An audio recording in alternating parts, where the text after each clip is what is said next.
The tattoo etched across her shoulder blades told a story that could have destroyed everything anyone thought they knew about the quiet woman who mopped floors and emptied trash cans at Fort Braxton's main administrative complex. For 5 years, she had carefully kept those intricate markings hidden beneath regulation uniforms and loose civilian clothing, along with the truth about who she really was and what she had accomplished in places that didn't officially exist on any military map. But secrets have a way of surfacing when circumstances strip away the carefully constructed barriers that protect them. And sometimes a single moment of forced exposure can transform a janitor back into the warrior the world believed had died in the mountains of a country that couldn't be named. The pre-dawn darkness still clung to Fort Braxton's administrative sector when Maria Valdez pushed her cleaning cart through the security checkpoint at Building Alpha, the imposing concrete structure that housed the base's senior command staff. At 28, she moved with an efficiency that custodial supervisors appreciated but never questioned, her movements economical and purposeful as she navigated the maze of corridors that most people traversed during daylight hours. Her dark hair was always pulled back in a simple ponytail that revealed nothing about the sleepless nights she spent staring at apartment walls, remembering faces of people who had trusted her with their lives in places where failure meant more than disciplinary action. Building Alpha operated on schedules that demanded absolute reliability from support personnel. Officers arrived early for classified briefings that required pristine conference rooms and spotless presentation equipment. Administrative staff expected clean workspaces that reflected the professionalism demanded of military headquarters operations. Maria's official designation was Facilities Maintenance Specialist, Grade 4, which translated to ensuring that every surface gleamed, every trash receptacle was emptied, and every detail of building cleanliness met standards that left no room for criticism or attention.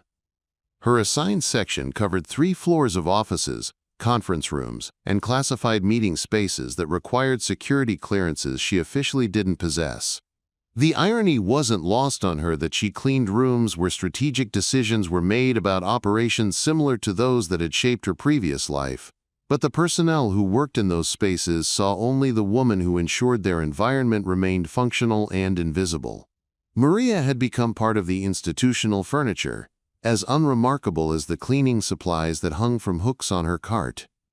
The morning routine never varied because variation created attention, and attention was something Maria had spent 5 years carefully avoiding. She arrived 2 hours before the building officially opened, using the extra time to complete tasks that couldn't be performed during normal business hours.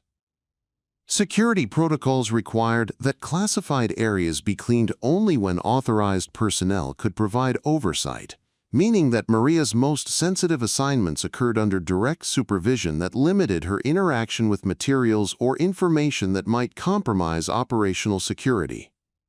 Her cart contained industrial cleaning supplies organized with precision that exceeded custodial requirements but appeared routine to casual observers. Every chemical was properly labeled and secured according to safety regulations. Every tool had a designated location that enabled efficient movement through buildings designed to house the most sensitive military operations. Maria approached each task with methodical thoroughness that impressed supervisors while maintaining the anonymous competence that kept her invisible among the hundreds of support personnel who enabled Fort Braxton's operations. The 3rd floor of Building Alpha housed the offices of senior staff officers, whose responsibilities included overseeing special operations throughout the regional command structure. Maria cleaned these spaces with particular attention to security protocols that governed handling of classified materials and access to sensitive information. Her presence in restricted areas required escort by authorized personnel, creating interactions that remained professional and minimal while she performed duties that brought her into proximity with discussions and documentation related to operations she understood better than anyone realized. Hamil. Colonel Patricia Hayes commanded the Special Operations Liaison Office that coordinated classified missions throughout the southeastern United States. Her workspace required daily cleaning that involved handling equipment and materials related to ongoing operations in regions where American military presence couldn't be officially acknowledged. Maria cleaned Hayes's office with the same careful attention she applied to every assignment. But their interactions followed patterns that revealed nothing about backgrounds or qualifications beyond what appeared in official personnel records.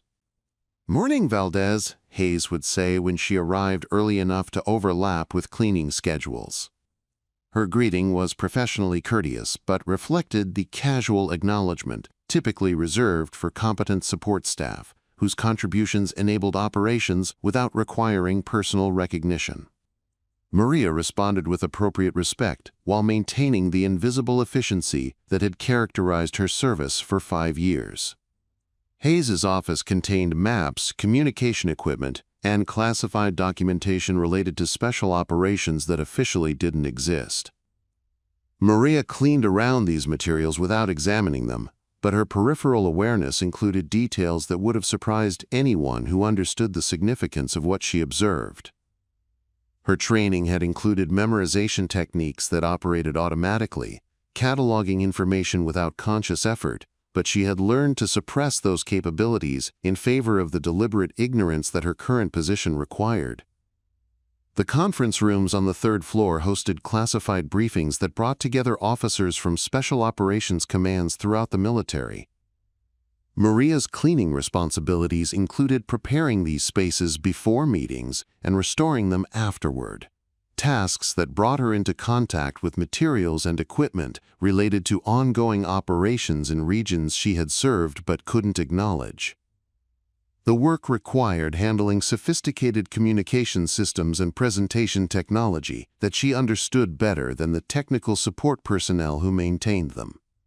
During quiet periods between cleaning assignments, Maria performed maintenance tasks that kept Building Alpha's systems functioning reliably. She replaced fluorescent bulbs, adjusted ventilation equipment, and conducted minor repairs that prevented larger problems from developing. Her competence with technical systems impressed facility managers, but they attributed her capabilities to experience rather than recognizing them as evidence of training that extended far beyond custodial work.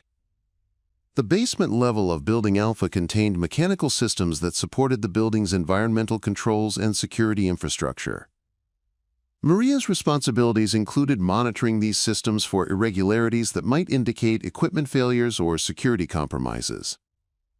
Her reports were thorough and accurate, but supervisors interpreted her attention to detail as dedication to her assigned duties rather than expertise that reflected understanding of infrastructure vulnerabilities from perspectives they couldn't imagine. Lunch breaks found Maria eating alone in the building's employee break room, reviewing maintenance manuals and safety protocols that related to her official responsibilities.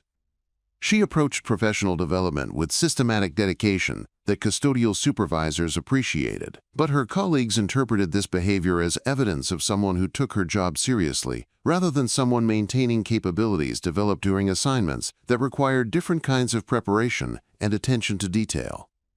The afternoon shift brought different challenges, as Building Alpha's normal operations created cleaning requirements that had to be completed around ongoing activities. Maria worked efficiently around meetings and briefings, maintaining the invisible presence that allowed sensitive operations to continue without disruption from support activities. Her ability to anticipate building needs and adjust cleaning schedules accordingly impressed supervisors who attributed her organizational skills to experience rather than tactical understanding that enabled her to predict operational requirements. Evening hours required securing Building Alpha according to protocols that ensured classified materials and sensitive areas remained protected during overnight periods. Maria's final responsibilities included verifying that all security measures were properly implemented, and that environmental controls would maintain appropriate conditions for equipment and materials that couldn't be compromised by environmental factors. Her attention to these details reflected understanding of security requirements that exceeded her official clearance level, but supervisors trusted her thoroughness without questioning its source. The walk from Building Alpha to the parking area took Maria past training facilities where soldiers prepared for deployments to regions she knew better than they could imagine. She observed evening training exercises with professional interest that she carefully concealed, noting techniques and procedures that had evolved since her own service, while maintaining the outward appearance of someone for whom military operations remained theoretical rather than personally experienced. Preparing and narrating this type of story took us long efforts and hard work, so if you are enjoying the story, please consider subscribing to our channel. Maria's off-duty housing was a modest apartment in the civilian community adjacent to Fort Braxton, a space that reflected her official salary and gave no indication of resources she had accumulated during assignments that didn't appear in accessible records. The apartment's furnishings were functional rather than comfortable, selected for utility rather than personal expression. Nothing in the space suggested that its occupant possessed qualifications that exceeded custodial work or experience that extended beyond routine support duties. Evening routines followed the same principles that governed her work activities, characterized by efficiency and careful maintenance of capabilities that her current position didn't require, but that years of different service had made automatic. Maria prepared simple meals, maintained equipment and clothing according to standards that exceeded civilian requirements, and dedicated time to physical fitness activities that kept her in condition far superior to what custodial work demanded. Neighbors who occasionally encountered her interpreted these habits as evidence of military discipline rather than preparation for circumstances that might require capabilities she hoped never to use again. The truth about Maria Valdez remained buried beneath layers of deliberate anonymity and carefully constructed ordinariness. Her personnel file reflected a standard background trajectory that justified her current assignment and explained her competence within expected parameters. Her daily interactions with colleagues and supervisors revealed nothing about experiences that would have fundamentally altered how everyone at Fort Braxton understood both her capabilities and the nature of service itself. She had achieved exactly what she intended, complete invisibility within a system that enabled her to serve effectively while remaining safely separated from a past that contained truths too dangerous to acknowledge. But beneath the loose-fitting uniform shirt she wore, regardless of seasonal temperatures, intricate ink waited to tell a different story about who Maria Valdez really was and what she had accomplished in places where survival required capabilities that civilians couldn't comprehend, and where failure meant consequences that extended far beyond personal disappointment. The tattoo had remained hidden for 5 years, through careful clothing choices and deliberate lifestyle decisions that avoided situations requiring exposure. But concealment demanded constant vigilance, and vigilance, regardless of how meticulously maintained, couldn't anticipate every circumstance that might strip away the protection that kept dangerous secrets safe. The dismissive comments began during Maria's first week at Fort Braxton, when Staff Sergeant Johnson from the facilities management office made his initial assessment of the new custodial hire. He had reviewed her application materials and concluded that her quiet demeanor and assignment to cleaning duties indicated the typical background of civilian support staff who sought steady employment near military installations without possessing meaningful service experience. Her lack of military bearing, absence of veteran status indicators, and apparent contentment with janitorial work reinforced assumptions that Johnson shared with colleagues who measured professional worth through visible achievements and recognized qualifications. Another civilian looking for easy government work, Johnson had commented to his supervisor while reviewing Maria's initial performance reports. His tone carried the casual condescension that career military personnel often displayed toward support staff, whose contributions enabled operations without participating in them directly. At least this one seems willing to work without complaining about the hours or security requirements. Johnson's assessment established patterns that influenced how other personnel throughout Building Alpha perceived Maria's background and capabilities. His comments were shared through informal networks that shaped expectations about her potential contributions and appropriate level of responsibility. The characterization of Maria as competent but unremarkable civilian help became accepted understanding that informed subsequent interactions and prevented deeper consideration of qualifications that might exist beyond her apparent skill set. Master Sergeant Patricia Wong, who supervised security protocols for classified areas within Building Alpha, epitomized the attitude that many senior enlisted personnel displayed toward civilian contractors and support staff. Wong had 22 years of military experience and commanded respect through demonstrated expertise in security operations, but her interactions with Maria reflected assumptions about civilian capabilities that prevented recognition of competence that exceeded normal expectations for custodial personnel. Make sure the cleaning lady understands that anything she sees in restricted areas stays confidential, Wong had instructed the security personnel who escorted Maria through classified sections. Her reference to Maria as the cleaning lady reflected casual dismissal of someone whose role was understood to require minimal expertise beyond basic organizational skills and adherence to simple security guidelines.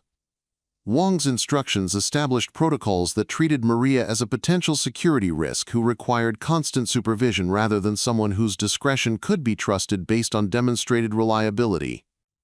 These precautions were standard for civilian personnel with limited clearances, but they created interactions characterized by suspicion rather than professional respect, reinforcing perceptions that Maria represented the kind of support worker who enabled operations without understanding their significance or complexity.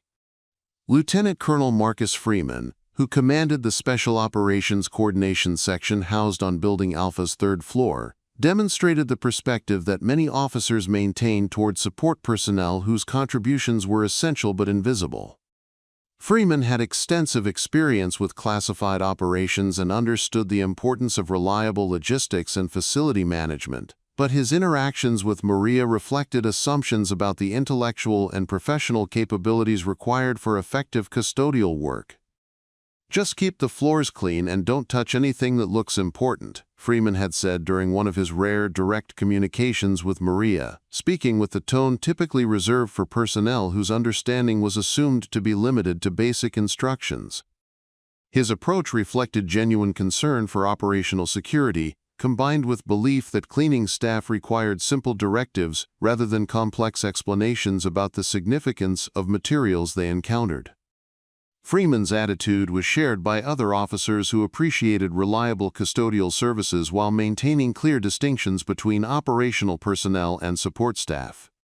Their professional courtesy toward Maria remained impersonal and functional, acknowledging her contributions within narrow parameters while never considering that her capabilities might extend beyond facility maintenance or that her background might include experiences relevant to the operations they conducted. The administrative staff who worked throughout Building Alpha treated Maria with polite indifference that reflected their understanding of institutional hierarchy and appropriate professional relationships. Captain Sarah Mitchell, who managed classified documentation for multiple special operations programs, interacted with Maria according to protocols that emphasized security concerns while maintaining minimal personal engagement that discouraged curiosity about backgrounds or qualifications. The custodial contractor needs to complete her work in Conference Room C before the 1400 briefing, Mitchell would inform security personnel, using language that categorized Maria as service provider rather than individual professional. Her communications reflected efficient management of support requirements without personal recognition of the person providing those services. Mitchell's approach was typical of personnel who worked with classified materials and understood that operational security required limiting information access to essential personnel only. Her interactions with Maria remained courteous but distant, designed to accomplish necessary coordination while preventing development of relationships that might compromise security protocols or create inappropriate information sharing. The maintenance crew that serviced Building Alpha's mechanical systems treated Maria with the casual acceptance typically extended to colleagues whose work complemented their own responsibilities. Sergeant Tom Rodriguez, who supervised HVAC and electrical maintenance, appreciated Maria's attention to environmental factors that affected building operations, but he interpreted her competence as evidence of good work ethic rather than technical understanding that might exceed custodial requirements. "At least this cleaning lady pays attention to temperature readings and reports problems before they become serious," Rodriguez had commented to his team while reviewing maintenance logs that included Maria's observations about environmental irregularities. His praise was genuine but reflected assumptions about the level of technical knowledge required for effective building maintenance versus the sophisticated understanding that Maria actually possessed. Rodriguez had noticed that Maria's reports included details about system performance that exceeded normal custodial observations, but he attributed her thoroughness to conscientiousness rather than expertise. When she identified potential equipment problems before they became apparent through normal monitoring procedures, Rodriguez assumed that her attention to detail reflected dedication to her assigned duties rather than technical knowledge developed through different types of training and experience. The security personnel who escorted Maria through restricted areas developed their own assessments of her reliability and professional competence. Corporal David Chen, who frequently supervised her access to classified spaces, had observed her work habits and concluded that she represented the most trustworthy type of civilian contractor, competent within her assigned role and appropriately incurious about matters beyond her official responsibilities. Valdez is solid, Chen had reported to his supervisor after several months of regular interaction. She does her job without asking questions or showing inappropriate interest in classified materials, never tries to access areas outside her assigned responsibilities, or engage in conversations about operational matters. Chen's evaluation reflected the ideal relationship between security personnel and civilian support staff, professional competence combined with appropriate boundaries that prevented security concerns while enabling necessary services. His positive assessment of Maria was based on behavior that confirmed expectations about civilian contractors who understood their limitations and respected security requirements without requiring constant supervision. The officers who conducted classified briefings in spaces that Maria cleaned developed their own understanding of her professional capabilities and security reliability. Major Jennifer Walsh, who coordinated intelligence briefings for multiple special operations units, had worked with numerous civilian contractors and appreciated Maria's unobtrusive efficiency in preparing meeting spaces and maintaining equipment that supported classified presentations. The custodial contractor assigned to our section understands operational requirements, Walsh had noted in reports to facilities management. Her work schedules accommodate classified activities without requiring last-minute adjustments, and her attention to detail ensures that presentation equipment functions reliably during critical briefings. Walsh's comments reflected recognition of Maria's professional competence within expected parameters while maintaining assumptions about the level of understanding required for effective custodial support. Her praise acknowledged reliable service without questioning whether Maria's capabilities might extend beyond facility maintenance or whether her efficiency in supporting classified operations reflected expertise rather than simple adherence to established procedures. The cumulative effect of these interactions was that Maria became categorized throughout Building Alpha as an exemplary civilian contractor whose contributions were valued within clearly defined limitations. Personnel who worked with her developed respect for her reliability and professionalism, while maintaining assumptions about her background and capabilities that prevented deeper consideration of qualifications that might exist beyond her apparent skill set. This characterization served Maria's purposes by providing the anonymity she sought, while enabling her to perform duties that kept her close to operations and personnel related to her previous service. The dismissive attitudes that others displayed created protective cover that allowed her to observe and understand activities that related to ongoing operations in regions where she had served, while maintaining the invisible status that kept her safe from attention that might compromise her carefully constructed anonymity. But assumptions, once established, create expectations about behavior and capabilities that can be challenged by unexpected circumstances. The personnel at Fort Braxton had developed shared understanding of who Maria Valdez was and what she represented, a competent but unremarkable civilian contractor whose contributions were limited to facility maintenance and whose background included nothing that distinguished her from hundreds of similar support personnel who enabled military operations without participating in them directly. This understanding would be fundamentally challenged when circumstances forced them to confront evidence that contradicted everything they believed about the quiet woman who cleaned their offices and maintained their facilities with such unassuming efficiency. The revelation would transform their comprehension not only of Maria's individual capabilities, but of the nature of service itself, and the forms that dedication and sacrifice could assume when circumstances required anonymity rather than recognition. The first indication that Maria's knowledge exceeded custodial requirements appeared during a routine maintenance issue that should have been straightforward but revealed technical expertise that quietly surprised the few people observant enough to notice. The building's primary electrical system had developed an intermittent fault that was causing power fluctuations in the classified communication equipment housed on the third floor. The problem had puzzled the contracted electrical technicians for 3 days, creating operational delays that affected multiple special operations coordination meetings. Sergeant Rodriguez had been troubleshooting the issue with increasing frustration when Maria approached him during her evening cleaning routine. She had observed the technicians' attempts to isolate the problem and noticed that their diagnostic approach was missing a critical component that could explain the intermittent nature of the electrical failure. "Excuse me, Sergeant Rodriguez," Maria said, maintaining the deferential tone that characterized her interactions with maintenance personnel. "I noticed the power fluctuations seem to coincide with the backup generator cycling. Have the technicians checked the automatic transfer switch for a loose neutral connection?" Rodriguez paused in his work and looked at Maria with surprise. Her suggestion identified a specific technical possibility that the contracted electricians hadn't considered, despite their specialized training and diagnostic equipment. The automatic transfer switch was a complex component that required understanding of electrical systems far beyond what custodial work typically demanded. "How do you know about transfer switch configurations?" Rodriguez asked, studying Maria with new interest. His question carried genuine curiosity rather than suspicion, but it marked the first time anyone at Fort Braxton had questioned how Maria's technical knowledge extended beyond basic facility maintenance procedures.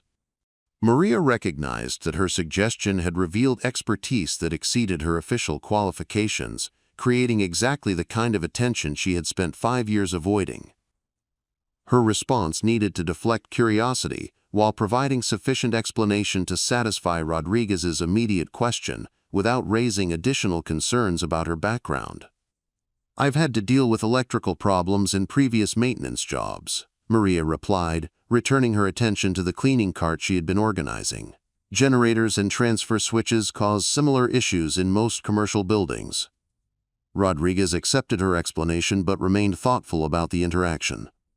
Maria's knowledge of electrical systems had been specific and accurate, suggesting familiarity with technical concepts that exceeded general maintenance experience. When the electrical technicians followed her suggestion and discovered a loose neutral connection in the transfer switch that explained the power fluctuations, Rodriguez noted that the custodial contractor had identified a problem that professional electricians had missed.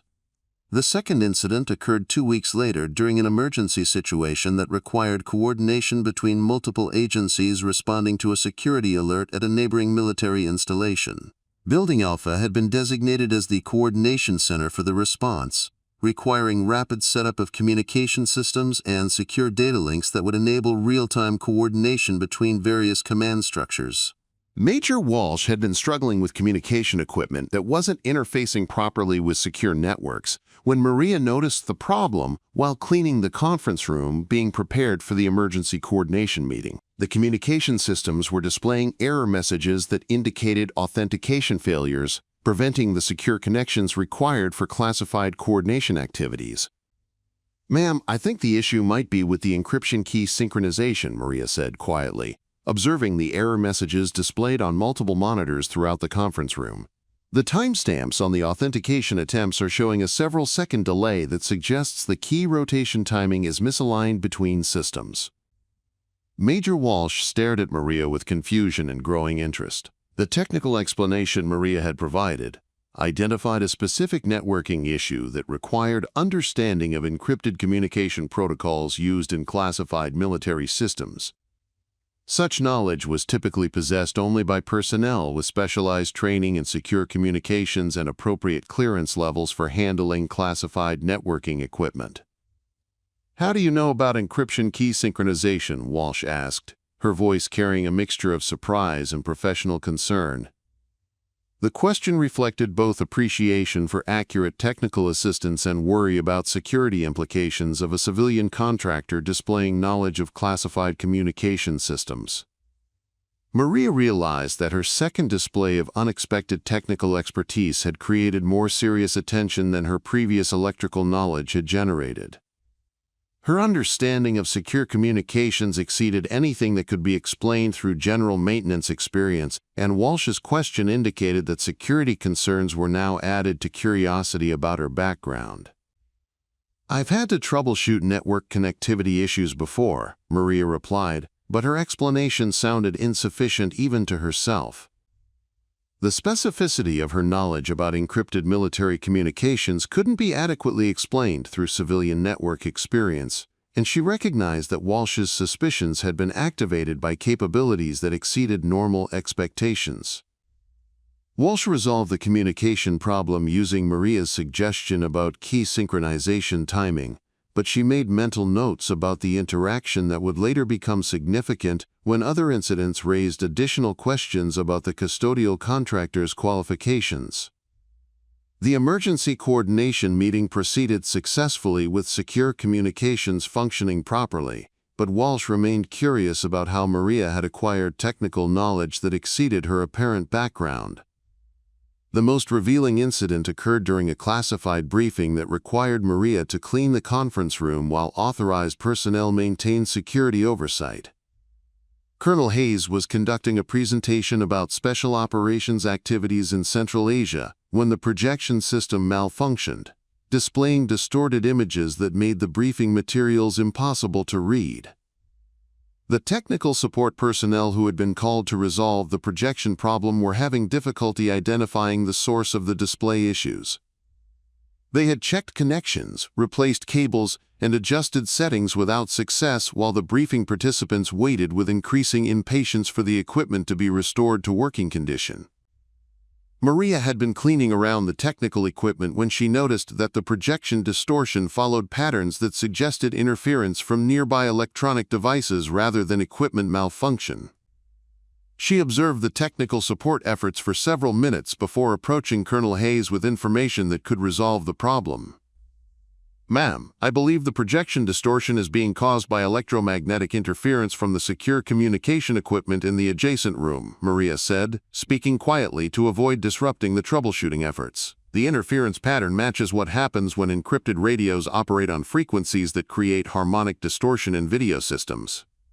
Colonel Hayes looked at Maria with sharp attention. The technical explanation involved understanding of electromagnetic compatibility issues related to classified communication equipment operating in proximity to presentation systems. Such knowledge required familiarity with radio frequency characteristics and interference patterns that were typically understood only by personnel with specialized training in electronic warfare or secure communications.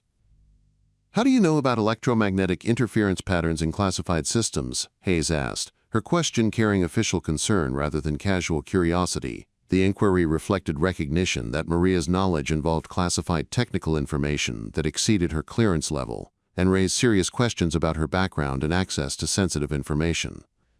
Maria recognized that her third display of unexpected expertise had created official attention that could lead to formal investigation of her background and qualifications. Her knowledge of electromagnetic interference in classified systems couldn't be explained through civilian maintenance experience and suggested familiarity with military electronic systems that required appropriate clearances and specialized training. "I've encountered similar interference problems in commercial facilities with multiple electronic systems," Maria replied, but her explanation failed to address the specific nature of her knowledge about classified communication equipment and secure frequency operations.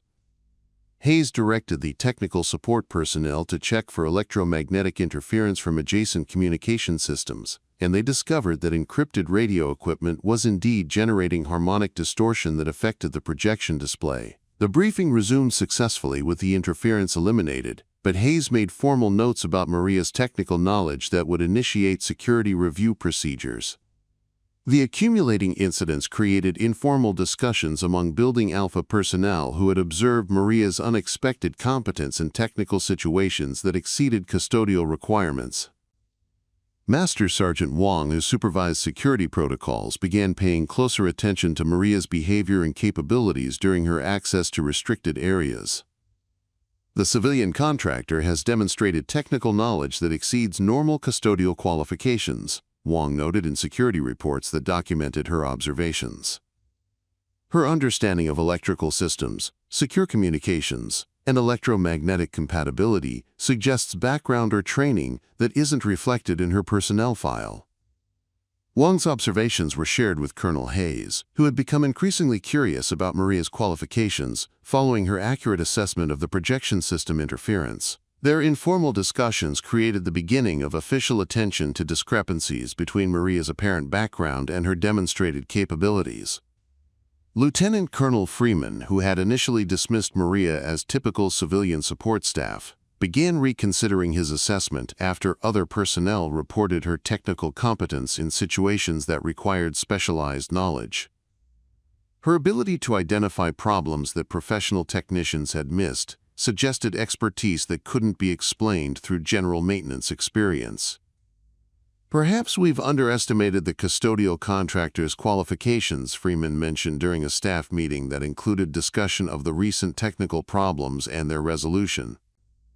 "Her suggestions have been consistently accurate and have saved us significant time and operational delays."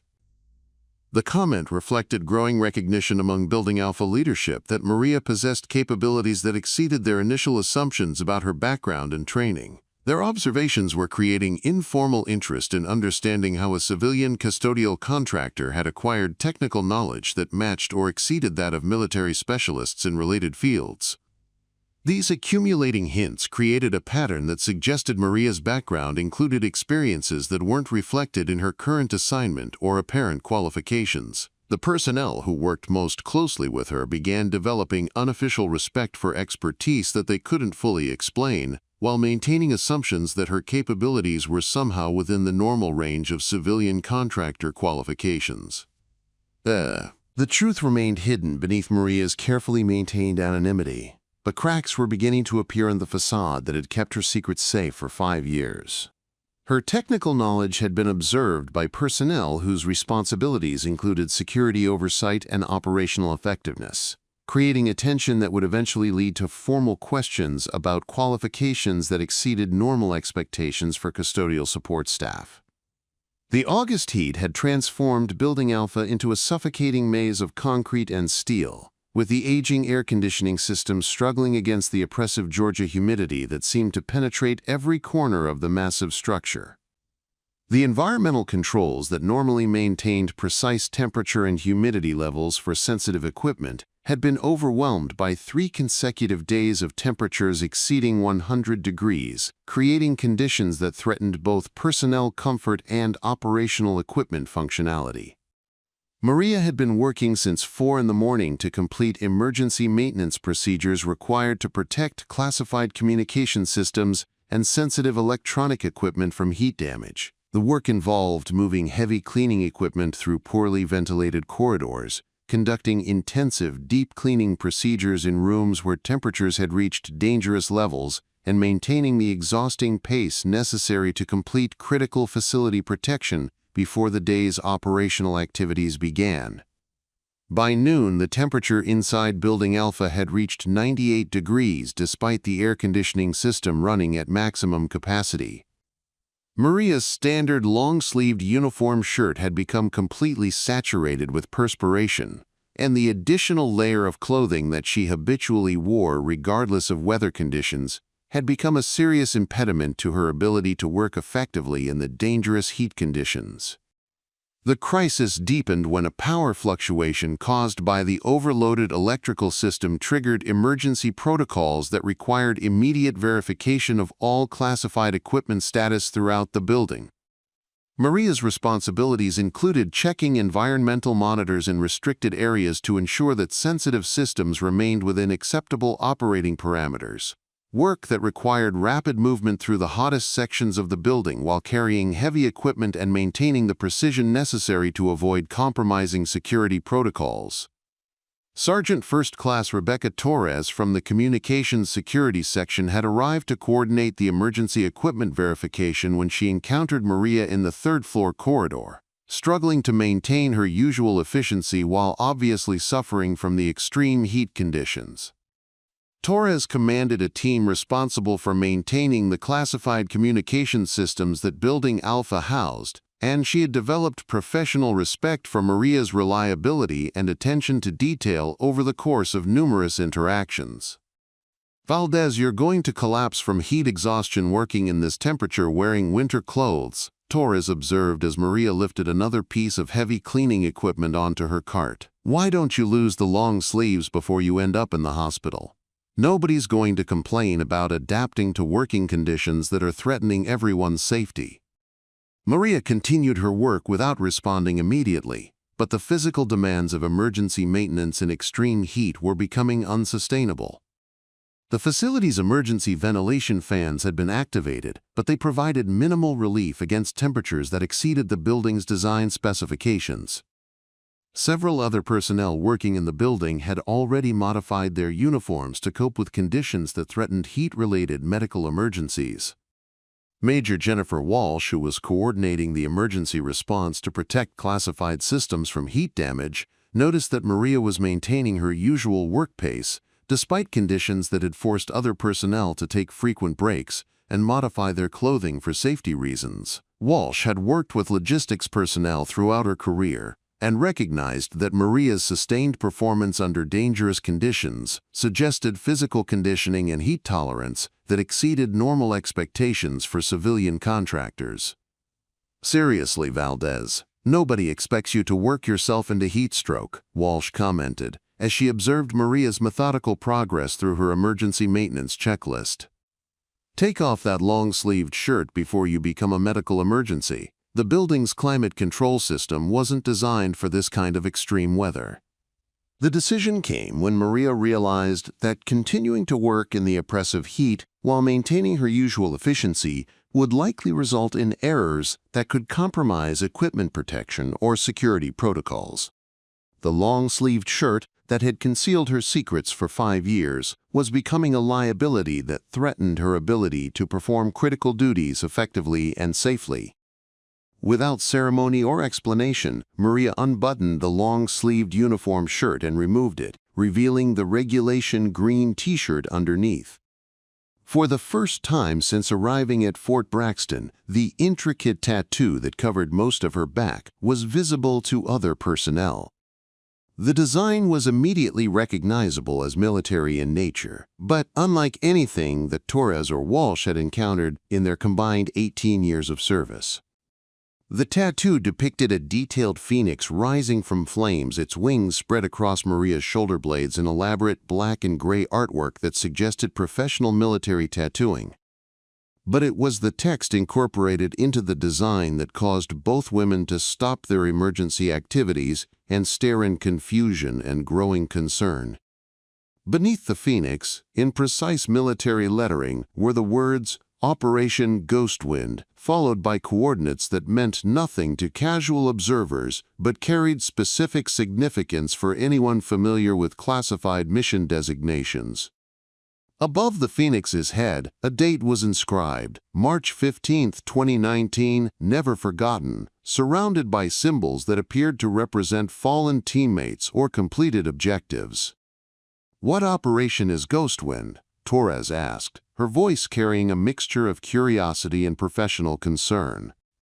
She had extensive experience with special operations designations and had never encountered anything that matched the marking on Maria's back. "I've never seen that operation name in any current or historical mission database." Maria realized immediately that her decision to remove the long-sleeved shirt had exposed information that would fundamentally change her situation at Fort Braxton. The tattoo represented connections to operations that officially didn't exist and people who were officially dead, including herself, according to records that these women couldn't access. Her response needed to deflect attention without providing information that could lead to dangerous discoveries. "It's an old operation designation," Maria replied, quickly pulling the long-sleeved shirt back on despite the dangerous heat. "Nothing current or significant to present operations." But the damage had been accomplished. Both Torres and Walsh had seen enough to recognize that the tattoo represented something far beyond normal military service. And their professional curiosity had been activated by the mystery of an operation designation that neither could identify through normal channels.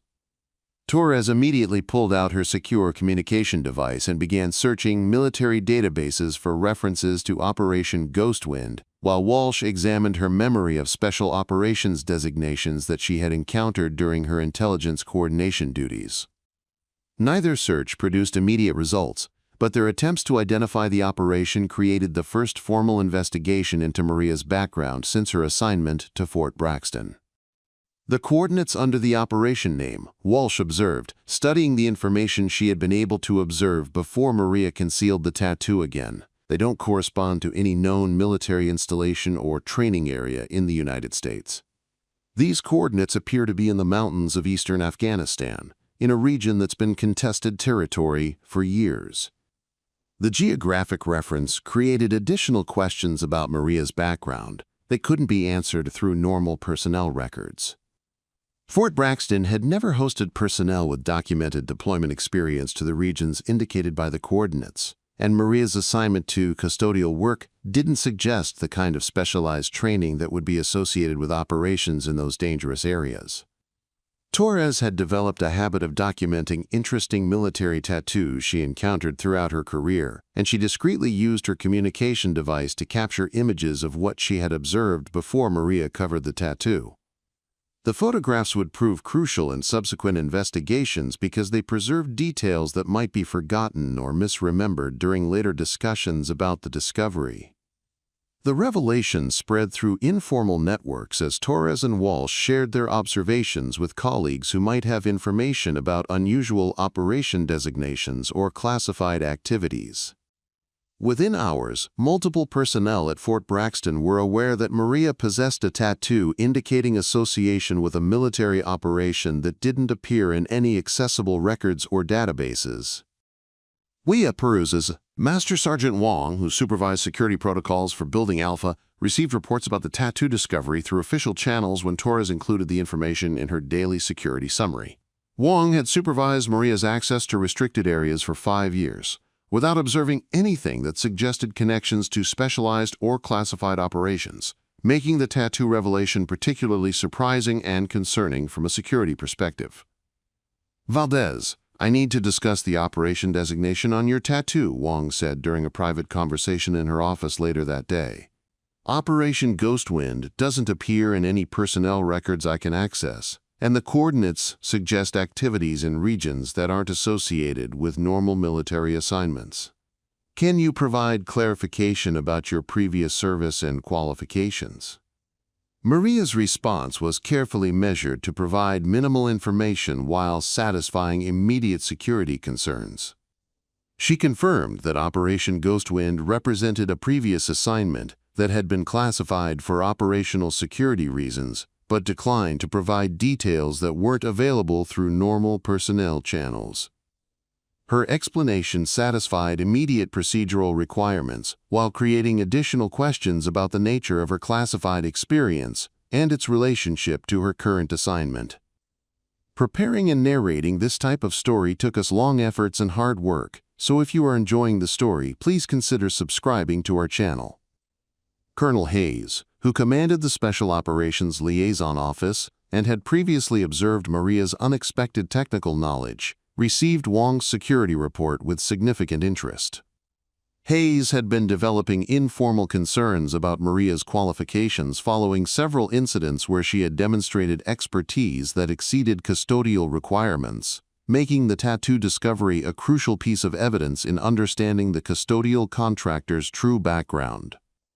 The tattoo revelation confirms suspicions that have been developing about Valdez's qualifications and experience, Hayes noted during a classified briefing with her senior staff. Her technical knowledge has consistently exceeded expectations for civilian contractors, and this operation designation suggests military experience that isn't reflected in her accessible personnel records.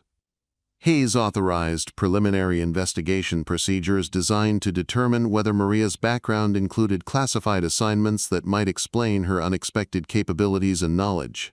The investigation would require coordination with higher-level security agencies that could access classified personnel databases and operational records that exceeded Fort Braxton's clearance authority. Lieutenant Colonel Freeman, who had initially dismissed Maria as typical civilian support staff, found himself reconsidering every interaction he had experienced with her over the previous 5 years. The tattoo discovery provided context for technical competence and professional behavior that had seemed slightly unusual but not concerning when viewed individually. "Perhaps we've fundamentally misunderstood who we've been working with," Freeman mentioned during a senior staff meeting that included discussion of security implications related to Maria's revealed tattoo. If Operation Ghostwind was a real classified operation, then everything we assumed about the custodial contractor's background and qualifications may have been incorrect. The investigation began expanding beyond Fort Braxton as security personnel contacted colleagues at other installations seeking information about Operation Ghostwind or similar classified activities. These inquiries reached personnel throughout the regional command structure, but initial responses provided more questions than answers about the mysterious operation designation. Major David Chen from the intelligence section at Fort Campbell provided information that deepened the mystery rather than resolving it. Ghostwind appears in our classified files as a special access program that operated under extremely high security classifications, Chen reported during a secure communication with Hayes. But the operational details are compartmentalized beyond my access level, and the personnel records are sealed under circumstances that suggest ongoing security concerns. The phrase, "sealed under circumstances," carried specific meaning in military intelligence contexts, typically indicating that personnel records had been classified to protect individuals who had participated in operations where exposure could compromise ongoing security or endanger lives. This level of protection was reserved for the most sensitive operations and suggested that Operation Ghostwind had involved activities that extended far beyond normal military assignments. The tattoo revelation marked the end of Maria's anonymity at Fort Braxton and the beginning of official investigations that would eventually uncover truths about her background that challenged every assumption her colleagues had made about her capabilities and experience. The simple act of removing a long-sleeved shirt in response to dangerous heat had transformed a carefully maintained secret into a mystery that demanded resolution through channels that could access classified information beyond normal personnel records. The emergency began at 1400 hours on a Tuesday, when the base-wide alert system activated, announcing that all personnel were required to report immediately to designated assembly areas for an unscheduled medical inspection. The announcement came over the public address system with the sharp authority that indicated non-compliance would result in serious disciplinary action, creating immediate tension throughout Fort Braxton as soldiers and civilian personnel abandoned their activities to comply with the unexpected directive. Maria had been conducting routine maintenance in the basement level of Building Alpha when the announcement echoed through the concrete corridors, causing her to pause in her work and consider the implications of a medical inspection that hadn't appeared on any scheduled activities list. Her experience with military operations had taught her to recognize when routine procedures masked more serious underlying concerns, and the urgency in the announcement suggested that this inspection was related to immediate security or health threats rather than standard medical surveillance. The assembly area for Building Alpha personnel was the main parking lot adjacent to the administrative complex, where temporary medical stations had been established with remarkable speed and efficiency. Military medical personnel were setting up screening equipment, while military police established security perimeters that prevented personnel from leaving the area once they had reported as directed. The scope and organization of the operation indicated that this was a significant emergency response rather than routine medical administration. Colonel Harrison, the base commander, addressed the assembled personnel from a temporary platform that had been erected near the medical stations. His demeanor was serious and carried undertones of concern that immediately captured the attention of everyone present. The announcement he made would transform Maria's situation from hidden anonymity to forced exposure in ways that she couldn't have anticipated or prepared for. We have received credible intelligence that a biological agent may have been introduced into Building Alpha through the ventilation system, Harrison announced, his voice carrying across the parking lot through portable amplification equipment. This agent is potentially lethal and requires immediate medical screening of all personnel who have been inside the building during the past 72 hours. The revelation created immediate anxiety among the assembled personnel as they realized that their recent work activities had potentially exposed them to dangerous biological contamination. Medical personnel began organizing screening procedures that would determine who had been exposed and what treatment might be required to prevent serious health consequences. The screening process requires complete physical examination to detect signs of exposure, Harrison continued, his announcement creating growing tension as personnel understood the implications. This includes inspection of all skin surfaces for symptoms that may indicate biological agent contact. Medical personnel will conduct these examinations in designated stations with appropriate privacy measures. Maria felt her stomach tighten as she realized that complete physical examination would inevitably expose the tattoo that she had kept hidden for 5 years. The medical screening couldn't be avoided without creating suspicion that would be far worse than the revelation she was trying to prevent. But submitting to examination would end the anonymity that had protected her from attention that could prove dangerous. Here, the medical stations had been organized with military efficiency, creating separate examination areas for male and female personnel that provided privacy while enabling thorough screening procedures. Female personnel were directed to stations staffed by female medical officers who would conduct examinations according to protocols that ensured appropriate medical standards while maintaining professional dignity. Major Jennifer Walsh, who had observed Maria's technical expertise during previous incidents, found herself assigned to the same medical screening station where Maria would be examined. The coincidence would prove crucial because Walsh's familiarity with Maria's capabilities and previous curiosity about her background positioned her to recognize the significance of what the medical examination would reveal. Maria approached the examination station with growing anxiety about the exposure that she couldn't prevent without creating more serious problems. Her 5 years of careful concealment were about to be destroyed by circumstances beyond her control, transforming her from invisible custodial contractor into someone whose background would demand explanation and investigation. "Please remove all clothing for complete skin examination," instructed Captain Rebecca Martinez, the medical officer conducting the screening procedures.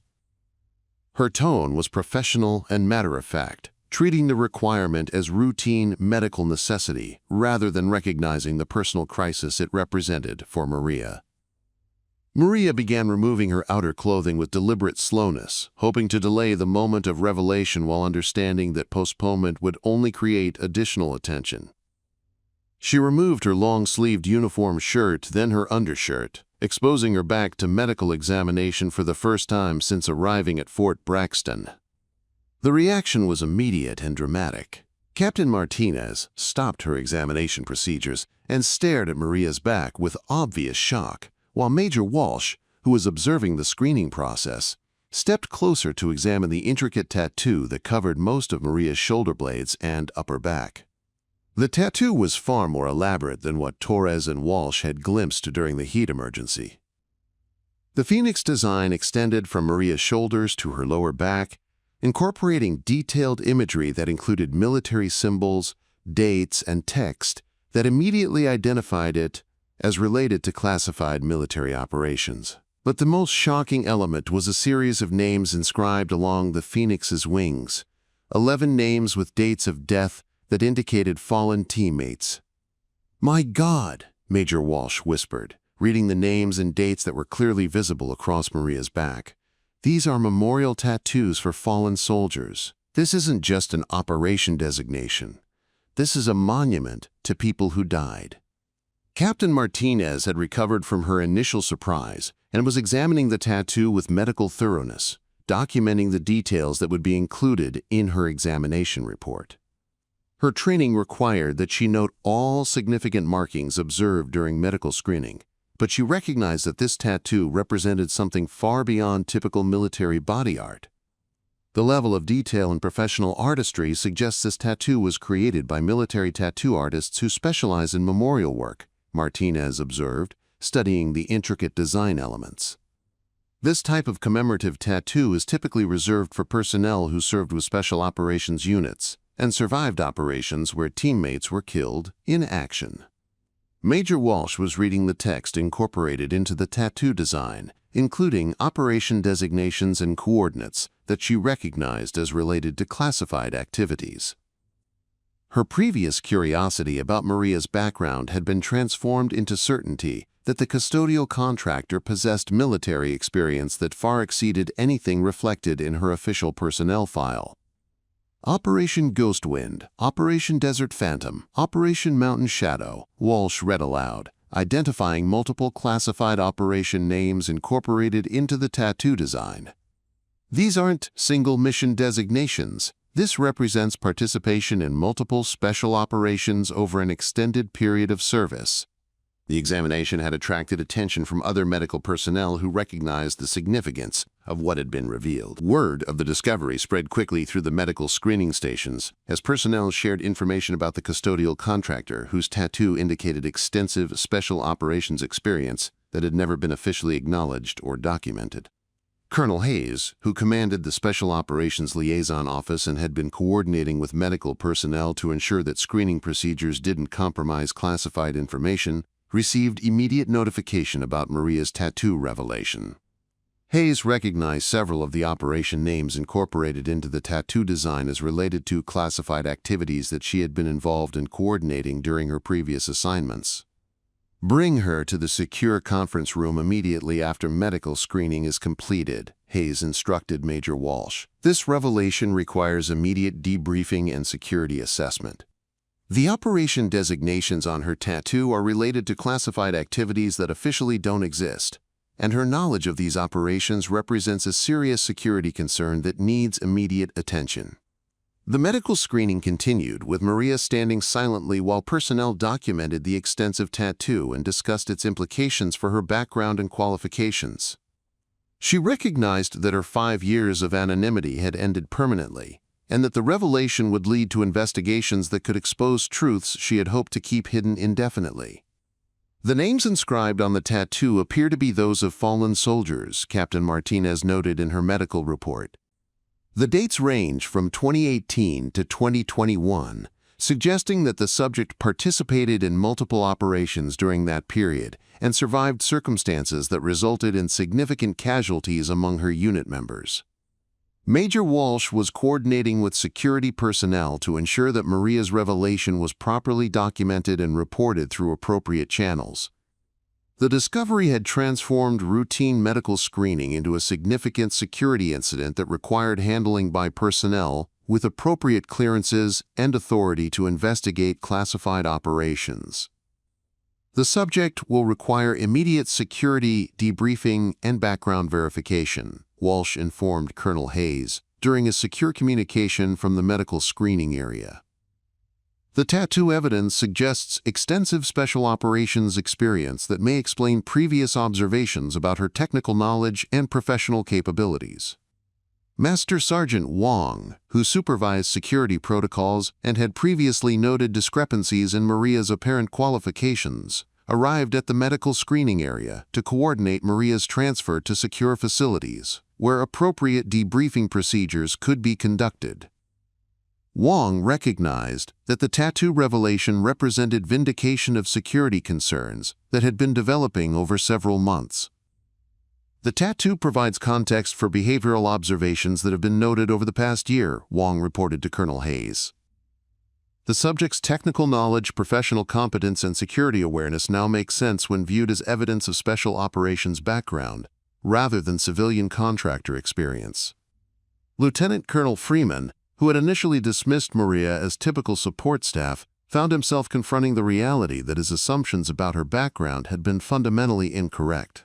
The tattoo revelation forced him to reconsider every interaction he had experienced with Maria over the previous 5 years, recognizing that her quiet competence had masked extraordinary qualifications. "We've been working alongside someone whose military experience exceeds that of most personnel on this base," Freeman admitted during discussions with other senior officers about the implications of Maria's revealed background. Her choice to work in custodial support while possessing special operations qualifications raises serious questions about her motivations and circumstances. As the medical screening concluded and Maria was escorted to secure facilities for debriefing, the personnel who had witnessed her tattoo revelation began processing the implications of discovering that the quiet custodial contractor possessed military experience that they had never suspected. The woman who had cleaned their offices and maintained their facilities for 5 years had been revealed as someone whose service record included operations that officially didn't exist, and teammates who had died in circumstances that couldn't be officially acknowledged. The forced revelation had transformed Maria from invisible support staff into someone whose background demanded immediate investigation, and whose presence at Fort Braxton raised questions about identity, security, and the nature of service that extended far beyond routine personnel management. Her carefully maintained anonymity had been destroyed by circumstances beyond her control, setting in motion events that would reveal truths about her identity and experience that exceeded anything her colleagues could have imagined. The medical emergency that had forced the revelation proved to be based on false intelligence, but the exposure of Maria's tattoo had created a genuine emergency that would require investigation by agencies with authority to access the most classified levels of military operations and personnel records. The investigation began within minutes of Maria's tattoo revelation as Colonel Hayes activated secure communication channels to contact agencies with authority to access classified personnel databases that exceeded Fort Braxton's clearance levels. Her initial queries were directed to the Joint Special Operations Command at Fort Bragg, where personnel records for the most sensitive military operations were maintained under security classifications that prevented normal administrative access.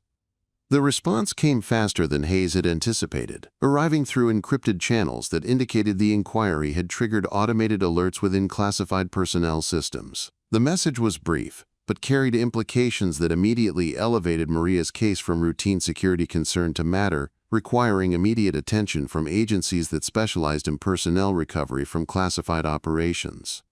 Operation Ghostwind confirmed a special access program conducted 2018 to 2021, the Secure Communications stated. Personnel records sealed under National Security Decision Directive protocols. Immediate contact required with subject individual for identity verification and operational security assessment. Special recovery team deploying to your location within 6 hours.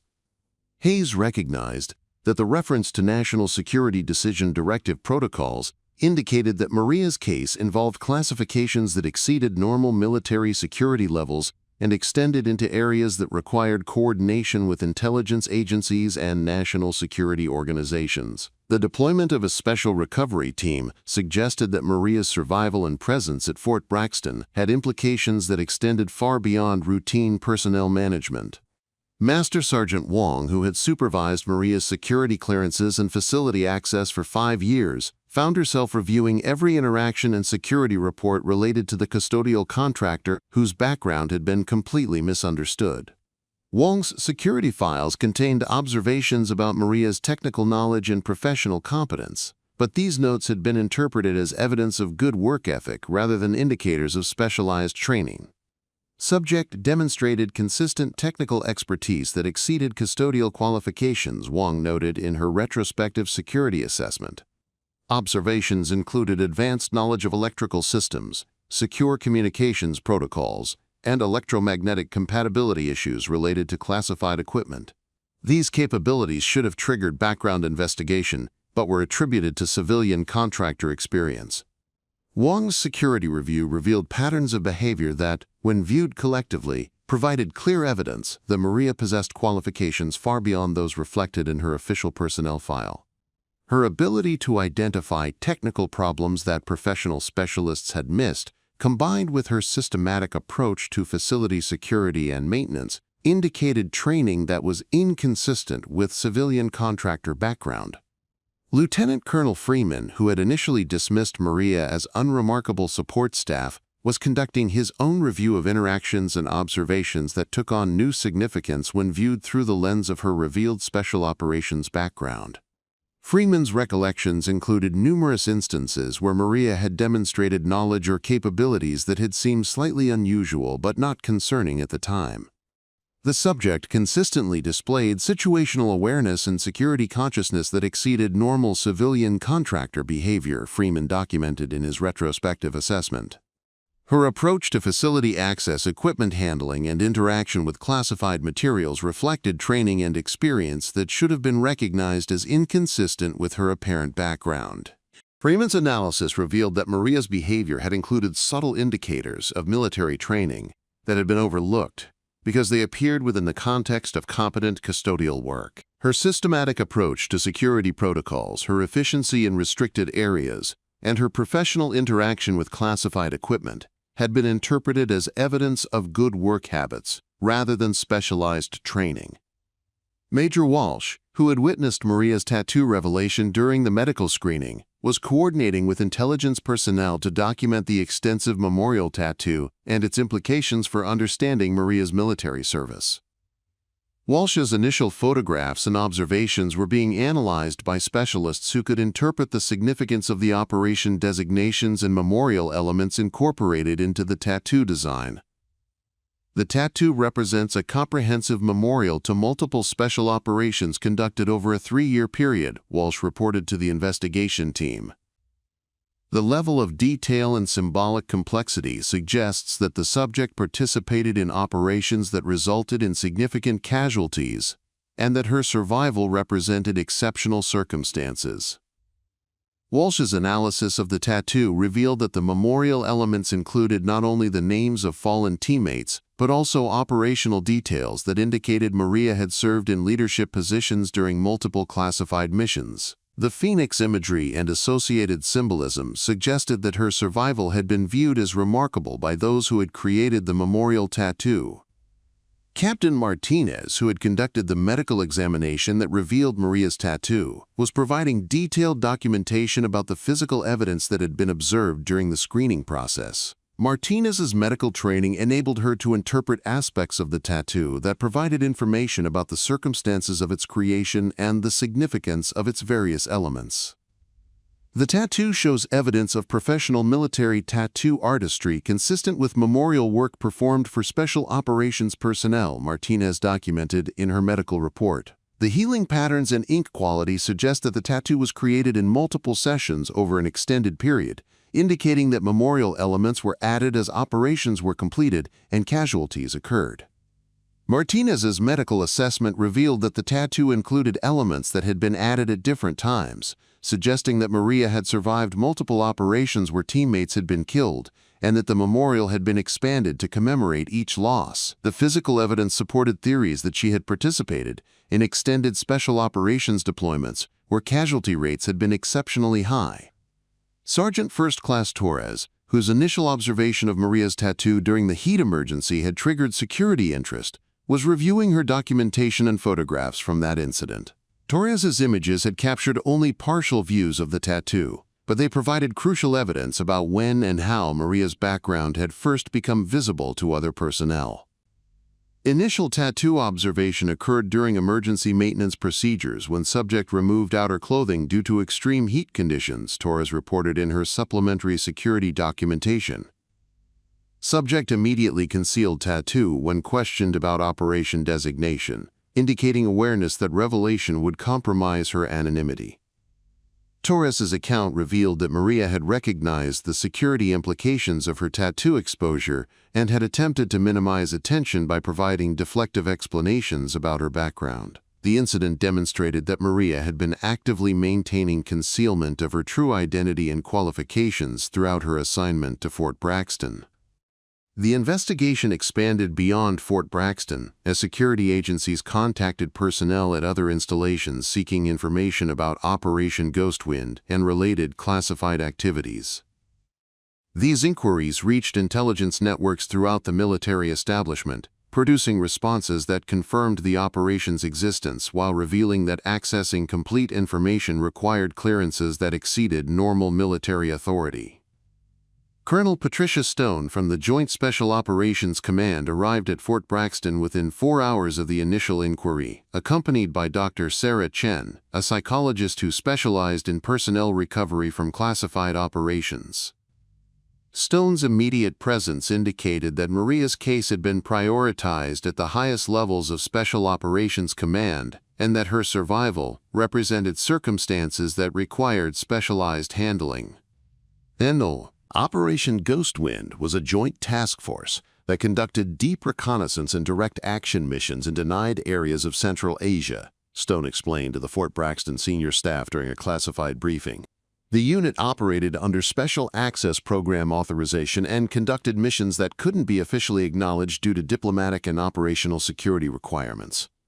Stone's briefing revealed that Operation Ghostwind had been composed of 12 personnel selected from elite units throughout the military, chosen for their ability to operate independently in hostile territory for extended periods without conventional logistical support.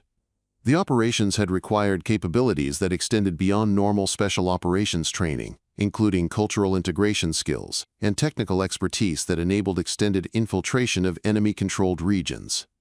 The coordinates incorporated into the subject's tattoo mark the location of Ghostwind's final operations, Stone continued. The team was inserted into the mountains of eastern Afghanistan in March 2021 to eliminate high-value targets who were coordinating attacks against coalition forces from locations that couldn't be reached through conventional military operations. The final mission had been planned as a 2-week operation with extraction scheduled after objective completion, but communications with Operation Ghostwind had been lost 6 days after insertion. Search and rescue operations had been conducted, but the team's location in disputed territory, controlled by hostile forces, had prevented effective recovery efforts.